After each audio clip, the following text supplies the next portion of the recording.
A very good day to Miss Teo. I'm Cindy. Thank you for taking time to meet me today. So we shall start the interview shortly. Sure. Could you briefly introduce me, your company and your position? I'm actually a lawyer, practicing lawyer in a company called Chatty & Sue. I am a partner in the law firm and I am also a manager in my team. May I know what are the departments in your company? In a law firm, we actually have two different divisions. One is majoring litigation and one is corporate conveyancing department. The difference is we are also lawyers, practicing lawyers, but one is specializing in going to court, litigate court matters, and another one is specializing in advising clients, solving their corporate affairs. That means they are writing through agreements, not really to the court, but if there's any litigation matter that is to be litigated in court, then it will be passed to our department. What are the organizational structure in your company? In our law firm, we have a managing partner and we also have a vice managing partner. So you can call them as a CEO and vice president as well. So they will oversee the entire operations of the firm. But we also then have sub-committee members to then have different tasks assigned to them. For example, we have accounts department as well. We also have an HR department, and also we have our welfare community. So it's more of a functional and divisional.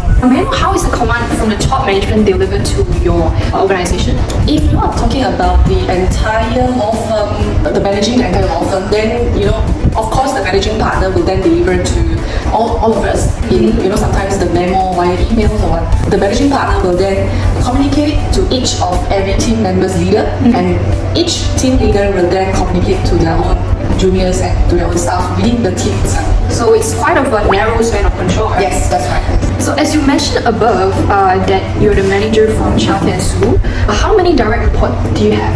I'm in team A. So within my team, I will have 4 juniors working under me and I have 3 secretarial staff.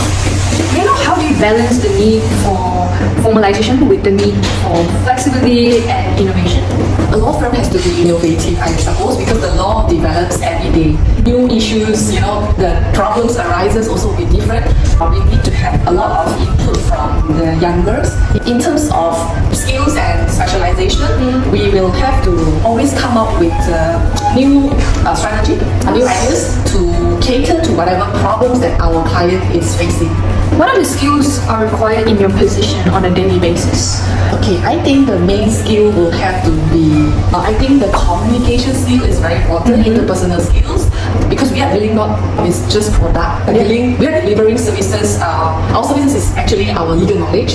So we have to deal with clients, we have to deal with not just our staff, our juniors, our lawyers, but with a lot of other people outside. And of course is the strategic thinking.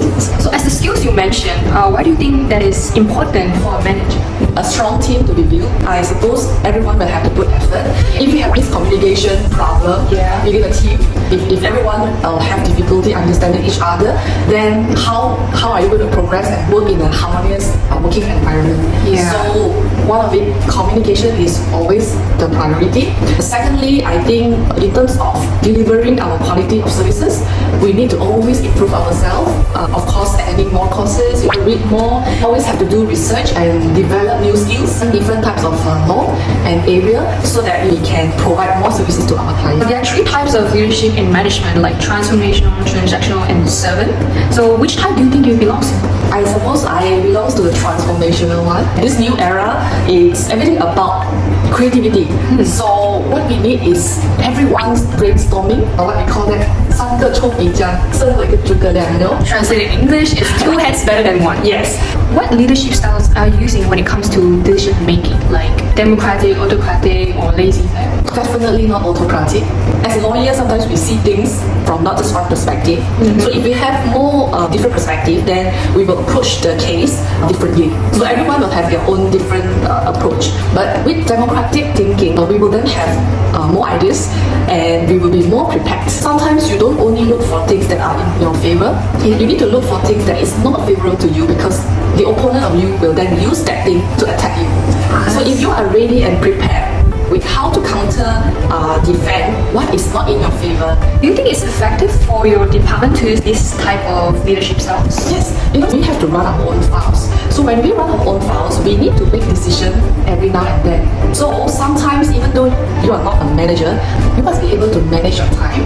manage your work schedule, manage your emotion, manage your client's emotion. So all the time you're actually managing things. Yeah. I suppose you need to always keep in mind that everything you do has to be sort of beneficial not just to yourself but to your team as a whole. May I know how do you usually motivate your employees? First, the most motivating thing would be monetary. We want to maintain a standard living lifestyle, but definitely we want to have a better living lifestyle, right? In order to have a better living lifestyle, we need to improve and also increase our revenue. So when the company revenue increases, then we will motivate them with more bonuses and we'll give them more incentive. And also company welfare. We will also monitor and care about their health. We need to ensure everyone will have a work-life balance. This is quite common, but it's not healthy for long term. So other than monetary, we will then have some activities to promote fitness, eating healthily as well. Also, we have like activities like team buildings. We will then organize like a short trip, or maybe a 2 days, 1 night trip to increase and also improve our bonds. How do you handle conflicts and difficulties in your teams? Sometimes a small matter actually arises because of the way we speak sometimes. So if we express ourselves in a not so polite or wrongly manner, some people may get offended, and if they do, conflict will arise, right? So what do I do when I face that? So I would usually ask the two of them to see me separately and understand what is their problem and try to see whether I can reach a middle point, and I will be the middle person to mediate among them and come up with a solution that is best for the team, best for the project as well. So may I know, have you ever encountered any crisis? And as a manager, how do you choose the best solution to minimize the loss? Lawyers, we can work virtually or remotely in our whatever places we are. But for the staff like secretaries and also the dispatch boy, they can't really do work from home because their work is mainly to serve us in the office. So if we are not in the office, what are they going to do in office, right? So for example, dispatch boy, we have a lot of filing to do last time. We will have to go to the court or relevant land office or relevant authorities to submit the documents and make payments.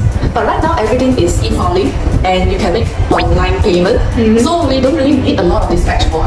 So what do they do during their spare time? Exactly. So this is something that we are facing. I can't say it's a crisis, but it is a risk that we need to manage. And because we still need to pay them salary, we can't just fire them, right? So we have to think about what can they do other than being what they are doing now. So if they are a dispatch boy, I think their best work they can do is to drive around us.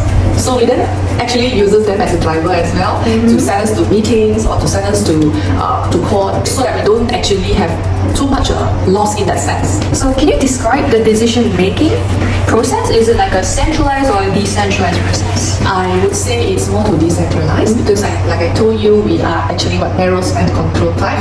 So we have each of us will have we are divided into teams.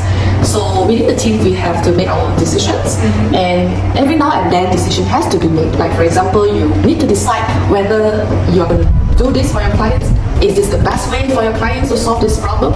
Then if you don't decide and the time is so essence, you need to make decision fast. Then if you are out of time, then the consequences of that it's more impactful. So I would say each of us have the ability to make decision. They have the decision-making power. Each of them. Right. But if you say that it is about the entire company's policies, then the decision will be more to the top management. It's a mix of decentralized and centralized, but more towards decentralized. That's right. So here comes our last question.